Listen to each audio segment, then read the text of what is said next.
Okay. Welcome everyone to ExcelinEd's Pathways Matter Policies in Action webinar. My name is Adriana Harrington and I am a policy director for innovation on the College and Career Pathways team, joined by my colleague Quentin. Hi, good morning, everyone. I'm Quentin Sufren. I'm a senior advisor with ExcelinEd and lead the College Career Pathways work for the org. We're excited that you've joined us this morning and taken the time to talk about pathways. Before we get started, I would just say a couple things. One is that the chat is open.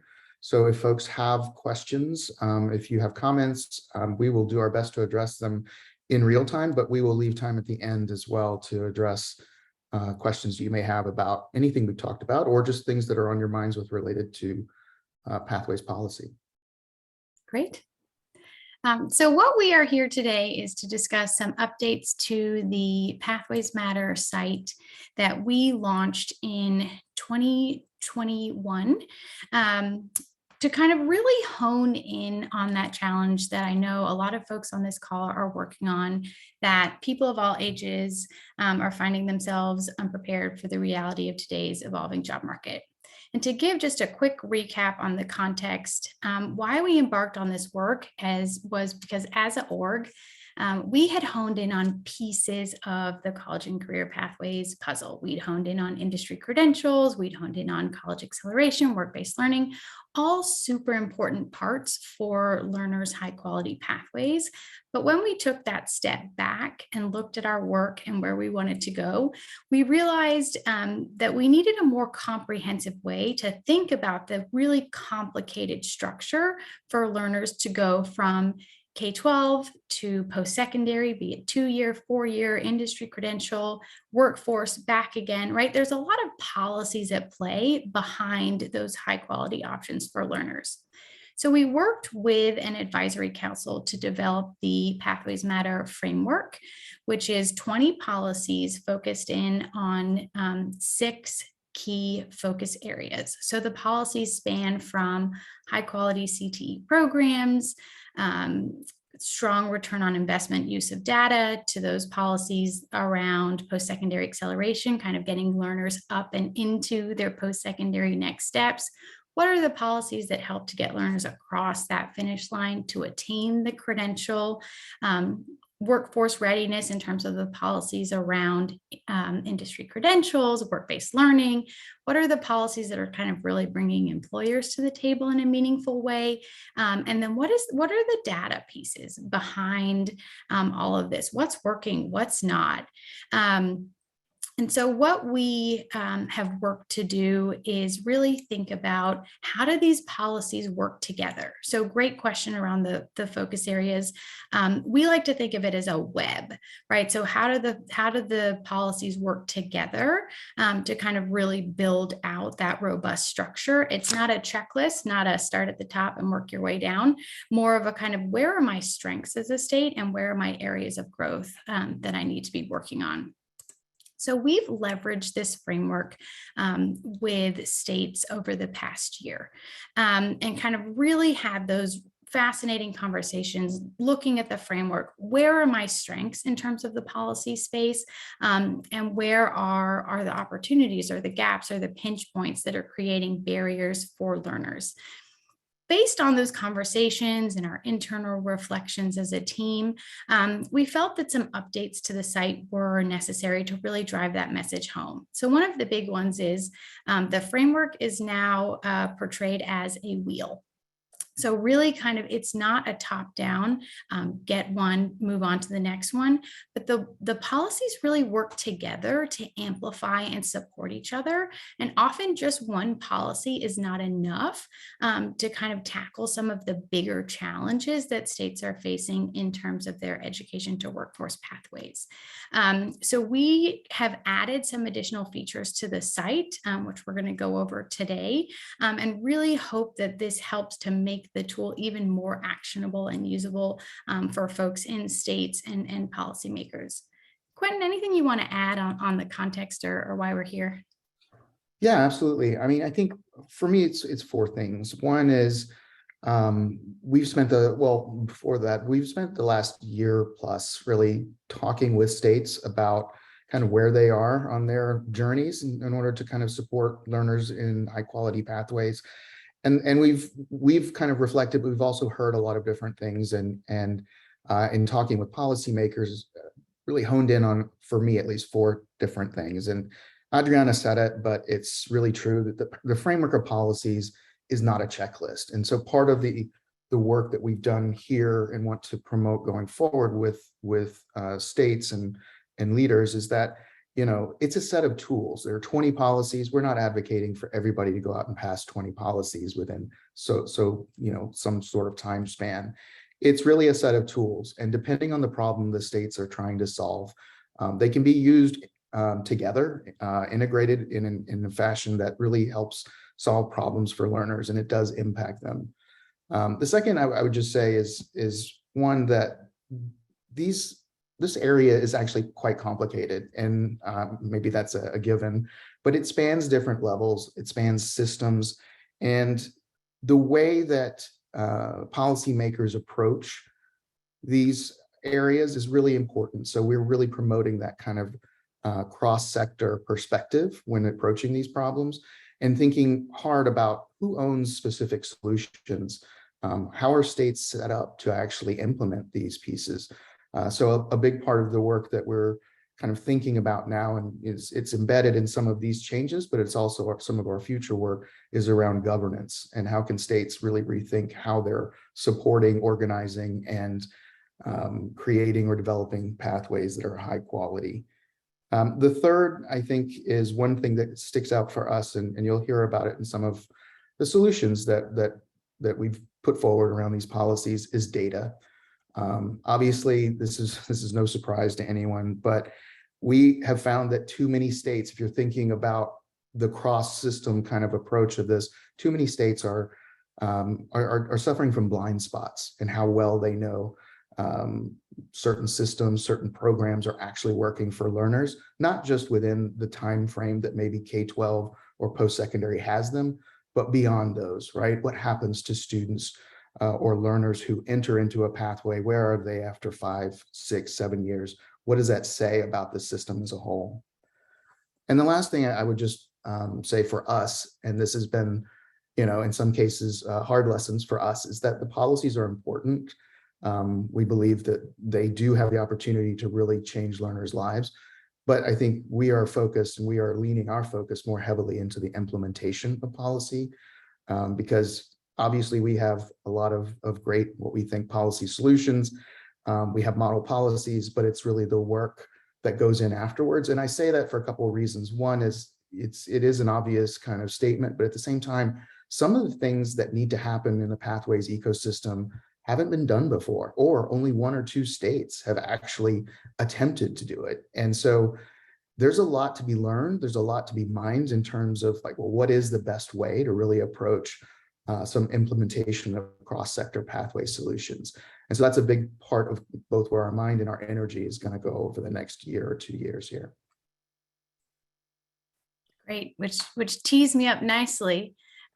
So one of the areas, to Quentin's point, about that's on the kind of leading edge for what states are doing in the college and career pathway space is a kind of return on investment or audit analysis of what is actually available for learners in their CTE programs, in their high quality pathway offerings, and is it working, right? Is it aligned to what workforce needs, and is it what are the outcomes for learners? So a few states have passed a return on investment or audit model policy. We're hearing it bubble up more and more as states are kind of digging into, well, how can I leverage the data that I have in a meaningful way to kind of figure out what needs to change, and what data do I need to collect in order to kind of really have a robust sense of what's happening to best support learners and employers within the state.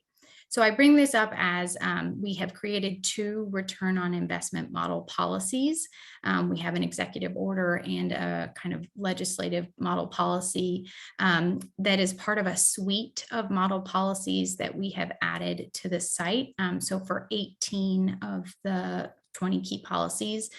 We have model policies available as a jumpstart for states to kind of really be able to customize it and make it feel right and actionable for the state. But especially with the ROI, it's very complicated, and there's a lot of data pieces. So kind of gives a skeleton for folks to work off of. Yeah, and I would just add one thing here is that, part of our work, obviously the model policies, we feel like this is probably the most comprehensive set of pathway policy model legislation that we know of. At the same time, we're very cognizant of the fact that it's not a one size fits all solution. And so a big part of the work, and for those who are interested in learning more about these policies or thinking about whether a solution is right for your state, is, we want to make sure that the policy is tailor-made to the context of an individual state, and also that the policy is ripe for actual passage and implementation. So obviously, we always say this, but just reach out to us, because a big part of our work is working with you to make sure that it's the right fit at the right time. Yeah, absolutely. And to help with that kind of right fit state context piece, we have also added some state studies to the site. So what a state study is we've taken the 20 policies of the Pathways Matter framework, and we've done research on what is already in place in statute or programmatically through agencies. And then vetted it with an in-state partner because we really want it to be right and actionable. These are very wonky documents. You really have to love policy for these. But what we found is that it kind of gives a really good snapshot when we're working with in-state partners or policymakers to get a sense of like, what is the landscape of kind of pathways, policies in my state? Where are there strengths that I should be shining a light on to celebrate, to strengthen, to expand if it's a pilot? Where are there gaps where there just straight isn't a policy or something happening in a piece of the framework? Or where are there kind of pinch points where policy is a barrier, where it's creating a factor that's limiting learners in their college and career pathway kind of next steps? So there's a total of 17 on the site. Illinois and Minnesota are coming early this fall. But if you are a participant in one of these states, we're happy to follow up and dig further into it. We've found these tools are really helpful to kind of have that nitty-gritty conversation of kind of like, well, where are you seeing the strengths? Like, where are you seeing the gaps, and kind of leverage that for that context and prioritization piece that Quentin was just mentioning. And I think what's been beneficial, and these are wonky documents, as Adriana noted, but I think what's been beneficial is a big part of our efforts have been to help people kind of think about pathways as a continuum, right? We know that learners journey over the course of different experiences and so forth. And in this context, it's nice to be able to bring together, and we've done this over several periods in our kind of network for Pathways Matter, to bring state teams together and it not be a conversation about just K-12, not be a conversation just about post-secondary, which is a lot of where they are, basically cornered with different, conversations in their government.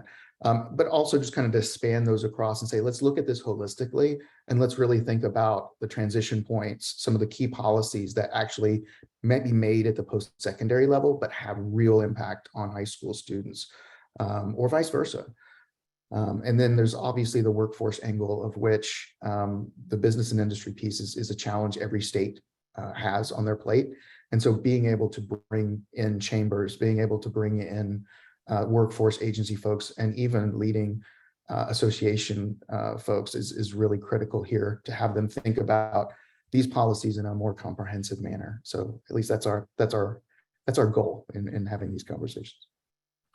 Yeah, that's a great point. Thanks for stressing that A lot of times we find in conversations with partners that this provides like a good nudge of a nut to work with another partner or to kind of really strengthen across the collaboration, because it's not just on one entity to solve this. And this tool kind of really lays it out in a way where everyone feels ownership of kind of strengthening the pathways. So the big update to the site, if 31 model policies and 17 state studies wasn't enough, is that we have added a really exciting new page called Pathways Matter Policies in Action, which really hones in on what Quentin and I were just talking through, is that there are big challenges in education to workforce space and supporting learners. And there's a lot of unique context and how they can be applied. But a lot of states are grappling with these kind of foundational challenges all at the same time.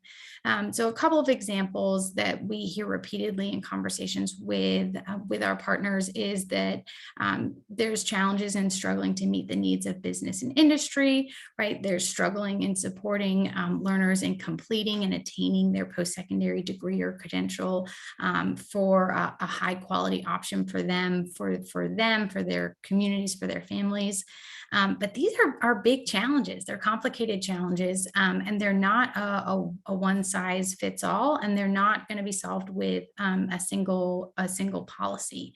That there really are kind of policies that leverage and build off of each other in order to kind of support and build the structure and kind of foundational pieces to really address the challenges.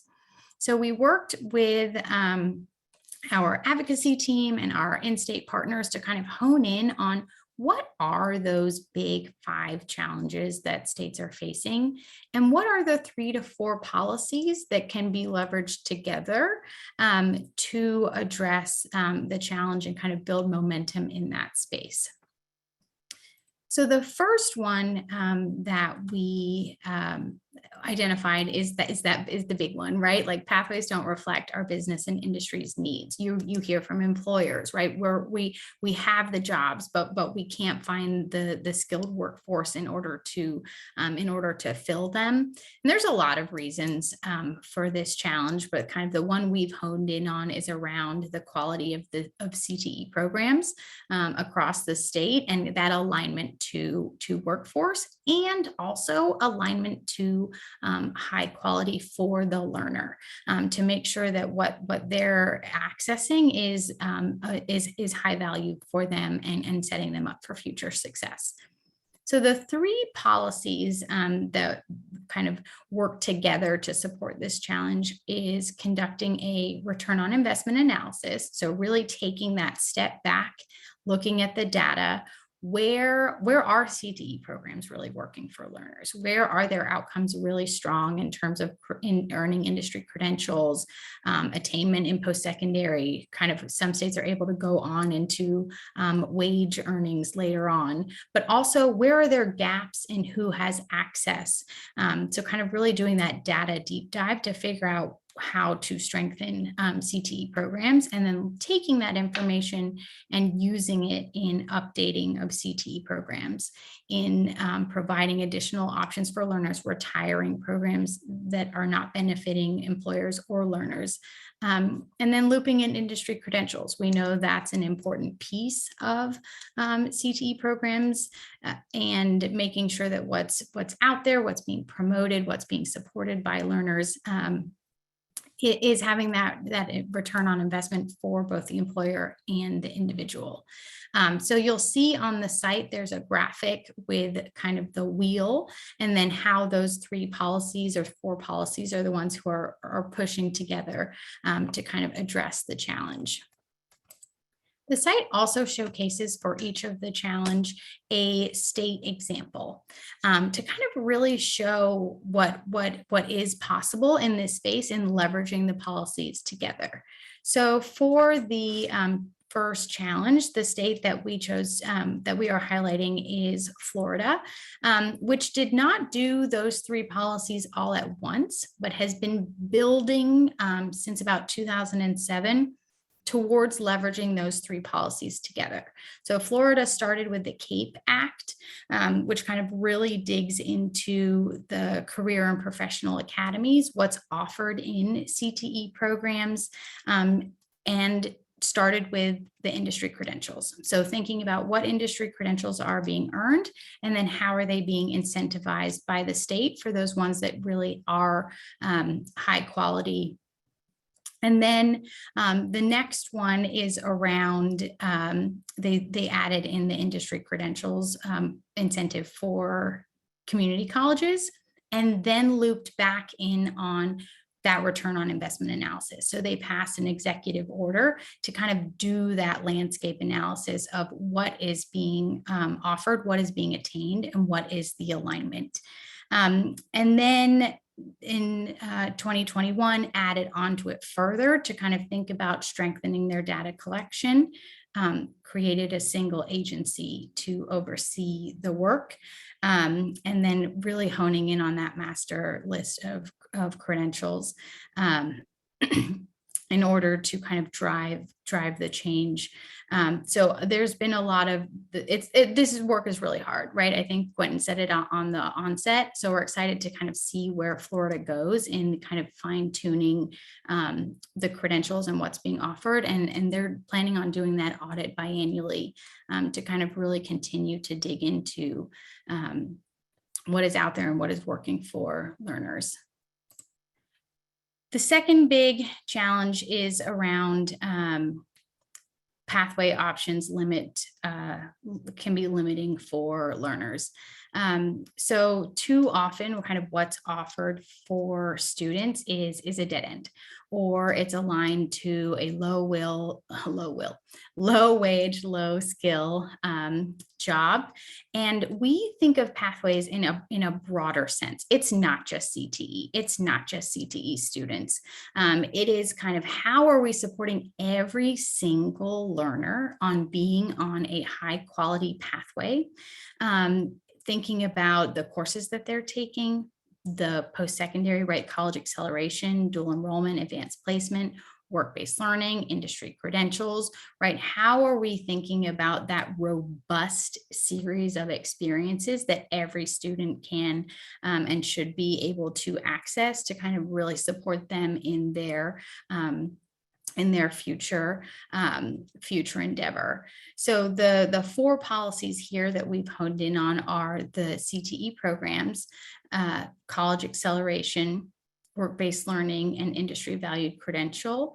But really the most important takeaway here is that it's about kind of designing a strong pathway for all learners, and really making sure that there's quality for the individual and what they're attaining and setting them up for their future success. So the state example to highlight here is Rhode Island, which has the initiative Prepare Rhode Island, which was founded in 2016. And what I want to just note here is we've talked about those four policies, but really the big one is the state cross-agency shared priorities, because what Rhode Island did in a very innovative way was to create an initiative across their K-12, post-secondary, labor, and governor's office to design an initiative that develops priorities for high quality pathways in the state, and really thinks about those transition points and the overlap between the org in terms of strengthening their communication, what they're working on, their data collection, their sharing. It's kind of really helped the state to create a unified vision for what they want to be true. And then how are each of these agencies working together to support the work? So the Prepare Rhode Island initiative expands kind of four major areas. They work in career exploration, they work in CTE and industry valued credentials, they work in college credit. A great kind of really innovative policy in Rhode Island is their all access network, where learners can take college acceleration, work-based learning, or CTE courses at any school in the state if it's not offered to them in their district. And then they really honed in on work-based learning. So they've kind of taken those four kind of foundational pieces of a high quality pathway and are leveraging this collaborative entity across the state to kind of drive the priorities. And I know they just redid their strategic plan this past year. And one of the things that they're also embarking on is that kind of deeper data collection on what's working and what's not to continue to drive the work of the organization and what's happening across the state. Right. So the third challenge that we identified, and this is something that we both have seen and also heard quite a bit, is that not all learners have access to high quality pathways. And there's two pieces here. One is access, right? The idea of inequitable access to those pathways that are lead to a higher skill, higher wage occupation that's in demand. And then there's also this issue of quality, and we have to acknowledge, whether it's in the CTE space or elsewhere, that not all pathways are created equally, right? So how can states really tackle both these issues of addressing and defining what quality means, not just in one system, but across systems? And then how can they expand or incentivize providers to increase access for all learners? And so the policies we've identified are twofold, and they span post-secondary and into the workforce as well. The first is the ROI analysis, right? Not being able to answer basic questions about how well students are transitioning from one system to another and into the workforce, and where they are occupationally with credentials and wages is a critical need for most states.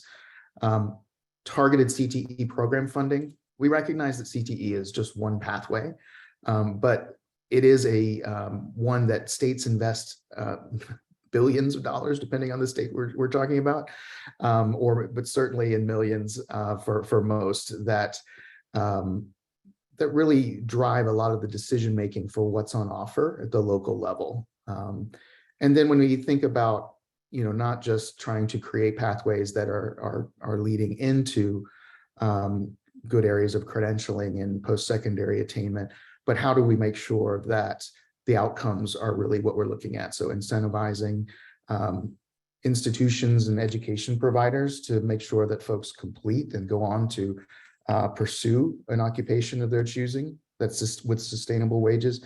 And then also thinking about how do we help them get across that finish line? So those last dollar, last mile financial aid pieces, really bringing affordability into the mix, as we know, being a huge barrier for lots of folks who seek credentialing. So the state that we chose to highlight here is Texas. Texas has really, over the past, I would say, decade or so, had quite its own journey in trying to think about how do you increase access? How do we think about what quality is? And in the post-secondary, in the secondary space, they recently passed a couple of big pieces of legislation that are looking at outcomes. In 2019, this was not legislation, but they did kind of use the Perkins 5 process for the federal grant for CTE, and they did a complete ROI analysis of their programs of study for CTE.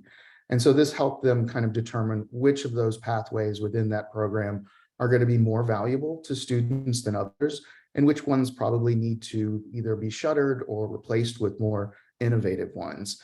And so that kind of set the stage for a couple of other actions. One is that they were able to say, these higher quality pathways are the ones we are promoting, and the lower quality pathways are ones that are not going to be eligible for federal Perkins funds. So in that aspect, they're really incentivizing through the funding mechanism for providers to offer these higher quality programs. Then just last year, in 2021, they updated the funding model for their CTE. So it does two things, CTE programs. One is that it prioritizes funding and gives weights to those pathways and courses that are more valuable to learners, communities, and the economy. So those that are more associated with those high skill, high wage, high demand occupations. And then it also urges completion. So the higher or the more courses that a student or learner completes, the higher value they're given in terms of funding. So that's a pretty powerful kind of signal to show that, like, yeah, they're not all created equally, and there's actually money behind that. When you step out of just the CTE realm, probably some of the biggest news in Texas around this work was also done in 2019, and that was the passage of a landmark legislation, House Bill 3. It's a massive piece of legislation, but a big part that came out of it is now they're incentivizing K-12 schools to really focus on outcomes for students and all students. So in this case, they provide bonuses for students who meet benchmarks for college and career readiness, college, career, and military readiness, actually. And they prioritize students who are economically disadvantaged. So a school district can earn $5,000 for each economically disadvantaged student who meets that threshold, $3,000 for non-economically disadvantaged students. But that's a pretty powerful message in saying that not only should CTE programs be prioritizing this, but all students need to be college, career, and military ready. And then finally, at the post-secondary level, for almost a decade now, Texas has used its funding model for its technical colleges, which is Texas State Technical Colleges. There are 10 of them across the state.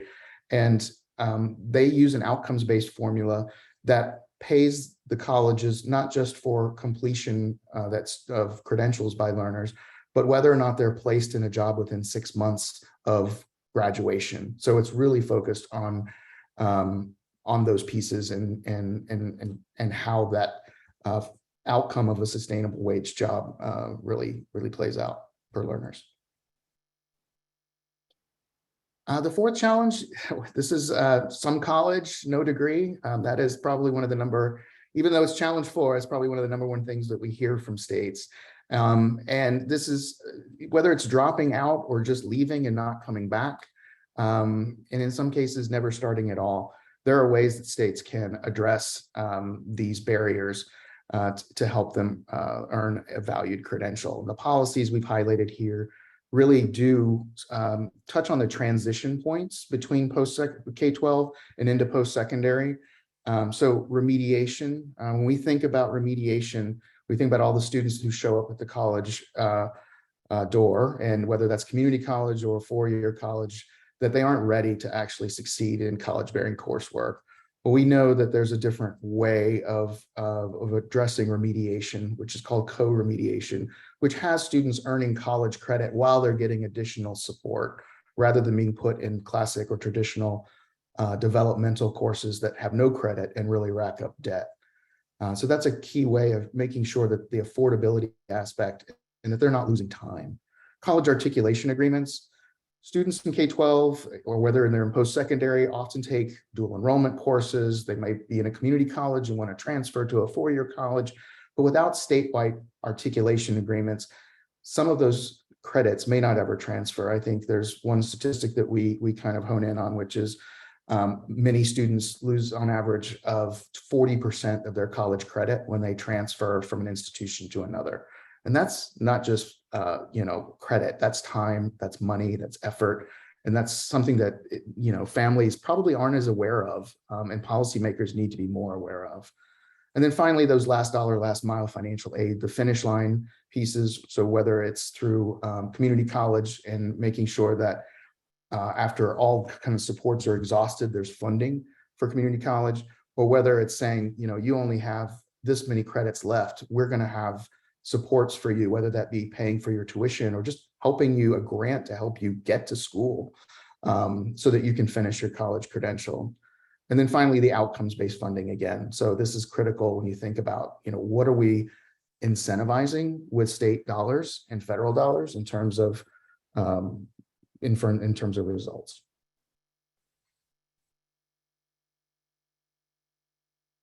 So probably the state that has done the most in this area is Tennessee. And this, like a lot of these other states, goes back beyond just 1 or 2 legislative sessions. This work has been done over the course of 3 consecutive governors and prioritization by state legislators that learners need to have multiple options, on-ramps, off-ramps to earning a credential or degree. And so all the way back in 2010, the state passed the Complete College Tennessee Act, which established the outcomes-based funding model for post-secondary institutions and created those statewide transfer and articulation agreements so that there are guaranteed transfer pathways for all learners in Tennessee, should they decide to start at a community college or even in high school, frankly, and then transfer to a four-year university or technical college. In terms of remediation, they expanded co-remediation down to high school seniors. So instead of starting off on the back foot, they made sure that they are basically getting those supports in high school. And then obviously on the last dollar, last mile financial aid, probably one of the most well-known programs, and that's been duplicated or repeated by other states, is the Tennessee Promise, which is a last dollar scholarship that covers community and technical college tuition and fees for high school graduates. If you think about beyond that, more recently, there is also an effort in Tennessee to kind of bring people back, right? How do you reskill? How do you upskill? We've seen throughout the pandemic that the job market has changed, and now it's too many jobs that folks can't fill, or they're jobs where the skill is not there in terms of the talent pipeline. And so Tennessee passed the Tennessee Reconnect grant, which allows folks to go back and earn that credential in order to kind of accelerate their journeys along their pathways. And then finally, more recently, they provided additional funds to cover non-tuition expenses. When you ask or you look into the data about why people don't go back to earn a degree, it's sometimes tuition is not the first piece. It is all the other elements of what they need to do to get there, to be able to subsidize healthcare, other things, housing, and so forth. So Tennessee has taken a really comprehensive approach over a matter of years here. I just got a very excited text message from my Tennessee Promise mentee earlier this week, actually, that she was eligible for the additional funding for transportation, which was exciting to kind of see the policy in action. That's great. And then finally, the fifth challenge is that learners just have limited options to reskill. I mean, we think about learners, we're not just talking about K-12 students, we're talking about folks who may have, again, have some college, have a credential, but it was, they are in a different place now, or the job market has changed and they need to reskill. And so a big part of this is focusing on three big policies. One is skills retraining and credentialing. So how can you bring people back in, whether it's community, technical college, some other provider that may not be institution bound, to really help them reskill or upskill or get a credential that's going to be aligned with a high wage, high skill occupation. At the same time, there needs to be some infrastructure in place. And so more states are looking at how can they create more opportunities with credentials that are stackable. So the idea of just entering a university and then coming out with a bachelor's, that's 4 or 6 years, sometimes never happens. So how do you create kind of these experiences along the way that are going to carry value, both for your post-secondary credential, but in the workplace? And then finally, bringing industry into the mix, business and industry, is critical, because we know that probably the community colleges, the education system at large, is not the main reskiller of our economy. It is business and industry, and they know how to do it well, and making sure that they're at the table to be part of this and are bringing their expertise to bear is a critical piece. And so states can take different routes to basically make it either easier or just incentivize that level of engagement. And so Indiana is probably the best case for this. It has in 2017, it's part of Governor Holcomb's Next Level agenda, but they launched the Next Level Jobs Initiative. And this is frankly their federal WIOA plan, if you're familiar with WIOA. So this is leveraging federal and state dollars, philanthropic dollars, anything that they can braid together to create what is two things. One is it is a jobs program for folks who want to reskill, but before they ever launched this, they created a list of stackable credentials aligned with business and industry in 6 priority sectors for the Indiana's economy. So the structure of what you could earn and what was really valuable to employers was put in place first. And then second, they provide free training and the last dollar piece through community and technical four-year colleges actually can be a part of this to any learner 18 or older who's graduated from high school, so that they can go back and earn one of the credentials in an area of their choosing and aligned with those high skill, high wage occupations. On the employer side, they recognize that employers can be part of this system and they should be part of these systems. So employers who help existing employees or they hire new employees get credentialed can earn up to $5,000 for an employee who is trained, hired, and retained for 6 months. And that's up to $50,000 per employer. Now, obviously, big corporations, that may not be a ton of money, but a lot of the economies that run our communities are those smaller and mid-sized businesses. And for them, it is a pretty powerful incentive, not just from financially, but to say that the work that you're doing, the credentialing, the hiring, all of those pieces are a critical part of the economy, and they're at the table. So I'll pause here. Any questions that folks have in terms of anything we presented? I know there've been a few in the chat, but if there are other things that folks have on their mind, we'd love to hear from you. But we'll also kind of share where we're going from here. And I think, so we are focused on, promoting the solutions in these in states where we can integrate policies to really drive change. And we're also focusing on the implementation piece of it. But in the nearer future, we're going to be convening states at our 2022 National Summit in Salt Lake City in November. So if you have not seen it or have not registered or are interested, please visit our website for the National Summit, which is, we'll put in the chat, I believe. Also, the continuing policy support and deepening implementation in states. So we're working with several states right now, for example, on conducting a return on investment analysis or thinking about how to organize their policy agenda to meet some specific needs.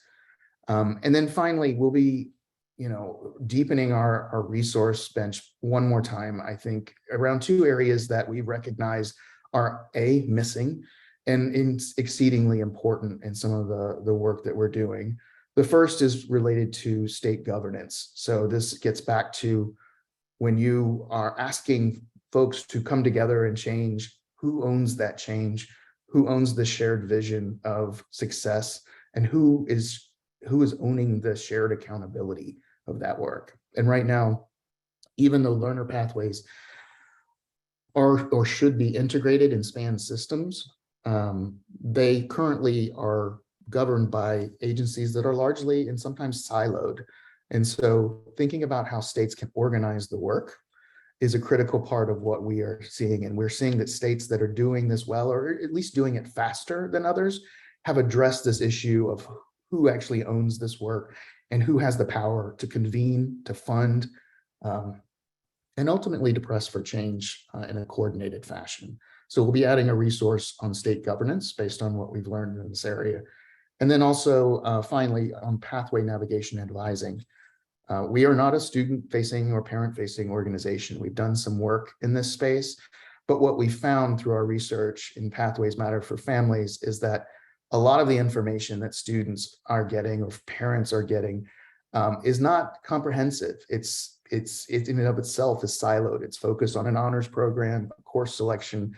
Somebody else from the CTE kind of space sends something that's discrete about CTE, but parents, families, and learners, and this really spans not just K-12, but post-secondary, often don't have an integrated understanding of the options that are available to them and the value proposition that all of these options either carry or probably they need to pass on. And so we'll be looking at pathway navigation and advising as kind of a through line that spans the entire continuum, but where are those supports? What kinds of information? And when you think about the data component of this, data is critical for making decisions at the state level. We realize that, and a lot of the data that states use is really to do that. They're looking to understand how well a program works, or they're kind of looking at results for accountability, but often left out of that mix is information that's in a form that parents, families, learners, and communities can understand. And then that being available at critical points of their journey, from education to workforce. And so two of those areas that we'll be adding, and we welcome any kind of thoughts, supports, input on both of those areas as we are working towards putting those out. We had one question in the chat about engaging industry in identifying priority areas in terms of chambers of commerce or other entities in the employer engagement space, which is a great question. So to the governance piece that Quentin just mentioned, having employers as an integral part at the table for those setting the priority areas is exceptionally important. I think Indiana, that Quentin brought up with the next level jobs, in that identification of the 6 priority areas, they leverage the statewide data, and then the governor's workforce board with employers kind of at the table to be the ones who kind of are signaling what is needed in the state. Another excellent area where we see and hope states continue to push is in terms of what industry credentials are needed. Employers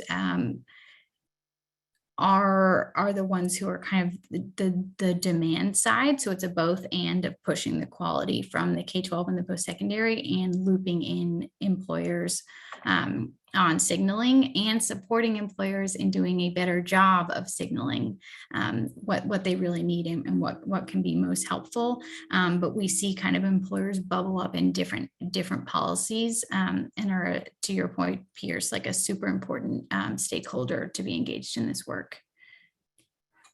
I don't see any other questions. We actually have a question in the Q&A part. Oh, okay. And the question is, how have states overcome some of the logistical nightmares of early college credit or really dual enrollment? Are there links to look at in any of the case studies? There are. I mean, so states, and by logistical nightmares, I could list probably a few here, but I'll try to kind of think about what those might be. I think one is obviously, the ability to offer dual enrollment. So how are states like thinking about making sure that there are qualified instructors while not creating barriers? Arizona, for example, just passed a huge teacher academy, and with state funding to help their teachers become dual enrollment certified, so that cost is not borne by the teacher. In other cases, states have approached funding for both K-12 and post-secondary in a manner so that there aren't any losers. One of the biggest problems with dual enrollment is oftentimes, or even it's concurrent, if they're going off on the college campus, is that somehow the K-12 or school loses money when that happens. And so there's not an incentive for students to be promoted or to kind of be enrolled in those pieces. And then the other pieces are around transportation. So making sure that there's support for transportation available if that's the case. But I think the other kind of bigger elephant in the room is how do you approach readiness for dual enrollment? So many states have, benchmarks for what a student has to meet to actually enroll in dual enrollment. So that might be based on their ACT scores. It might be based on some sort of in-state assessment. But oftentimes, while it's important to have these metrics in place, they become barriers for a lot of students, potentially, and especially historically underserved students. So one of the interesting things that happened during the pandemic is several states, including Florida, dropped those requirements and instead looked at their course taking, their GPA, and so forth, and found that there are other ways to make sure that students can enroll, but also be successful in dual enrollment.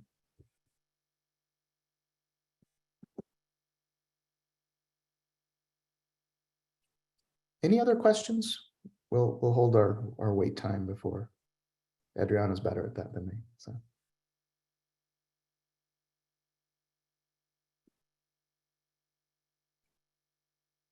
All right. Well, we want to thank you so much for taking the time to join us. We appreciate the engagement, and please reach out to us if you have additional questions, want to talk offline, or if you want more information about any of the resources we shared today. Thank you so much.